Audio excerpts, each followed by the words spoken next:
Going over to the political part podcast, we have Tim Walz is being fact-checked by CNN about Trump manufacturing jobs. Now, this comes to us thanks to Gunther Eagleman on the good old X. Now, Gunther Eagleman says, quote, "Holy shit, CNN just faced fact-check Tim Walz and exposed a blatant lie. He tried to say that Trump lost more manufacturing jobs than any president in history." Which, let's pull this up here. About a minute long here. Let's talk about building. Let's talk about manufacturing. Building back up manufacturing in the United States is a focus of both campaigns. I want to play for you what Vice Presidential candidate Tim Walz said about this yesterday. We want to make sure that you're able to bring manufacturing like Kamala Harris has did. We know Donald Trump lost more manufacturing jobs than any president in American history. Yep. That's simply factual. What are the facts here? Well, if you're going to say something is simply factual, it should be factual. This is not. It's not true that the Trump presidency lost more manufacturing jobs than any other presidency. Under George W. Bush, there were about 4.5 million manufacturing jobs lost. Under Trump, it was about 178,000. Now, there are also more manufacturing jobs lost than under Trump, under Eisenhower, under Ford, under Reagan. So Trump does not have the record. I think it's also worth pointing out for context that these Trump job losses in manufacturing overwhelmingly occurred because of the COVID pandemic. Pre-pandemic, under Trump, there was a gain of about 414,000 manufacturing jobs. Again, he ended a negative 178,000, but that was largely because we had a pandemic-related crash. Daniel Dale, great to see you as always. Thank you. John? Yep.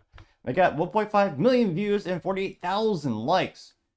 Which, yep, here's a great infographic from Lynn's mom said, correct, and by comparison, Kamala was not close to Trump. Record on manufacturing jobs. Tim Walz is lying sack of crap, which, as Tim Walz would probably say, he just misspoke, which he happens to do a lot of. Mr. Tim Walz, who actually never saw combat, but said he did. Also never used IVF, but said he did. Also, weirdly enough, says he only likes mild white guy tacos, when in fact, he has an award for making a spicy taco. Definition of weird. Now, this little infographic shows manufacturing jobs created in the first 38 months of office. Kamala Harris, 184,000. Trump, 414,000. Yeah, and I'd also argue with Harris, some of that bounce back from the pandemic. Sarah Smith says, you know things are far apart when CNN is actually admitting lies from the left, getting 1.3 thousand likes. Let's see. Someone by the name of Lotta Fan China says, Tim Walz is pathological. And the Daily Mail says, exclusive. Pathologists explain why Tim Walz, Kamala Harris VP pick, tells so many lies or tales.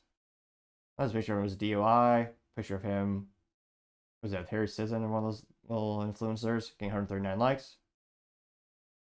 30 PL memes, which did in fact respond to meme forum, says leftist right now. It's the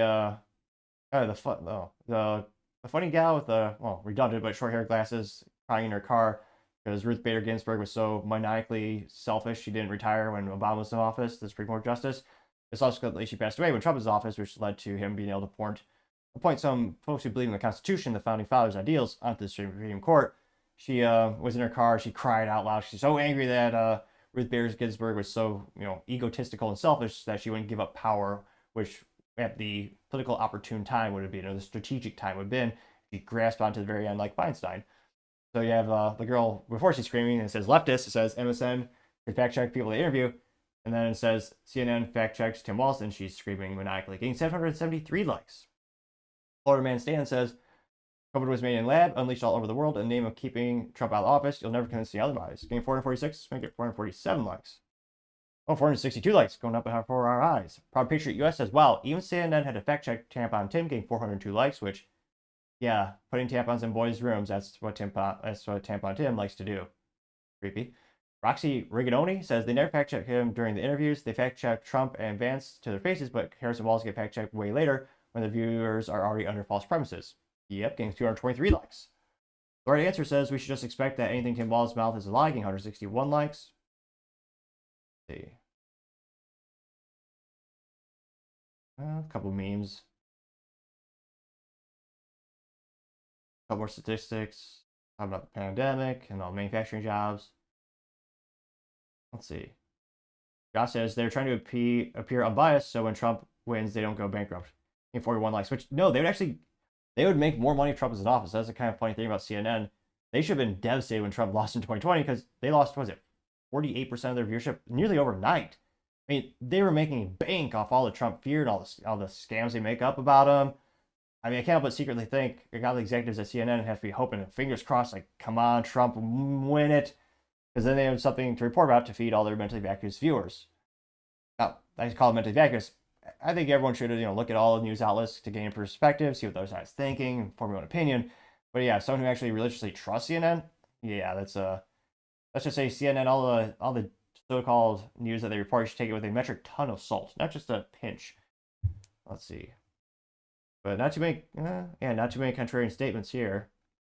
And yeah, in terms of the jobs created, I hope most people by now understand in terms of the statistics of, the outlier of Trump's last year in office or with the pandemic, and they realize that, oh yeah, the economy, jobs, and everything was infinitely better when he was in office. But let me know in the comments, do you think that the average American is getting that point by now? Because as always, be fascinating to hear what you have to say.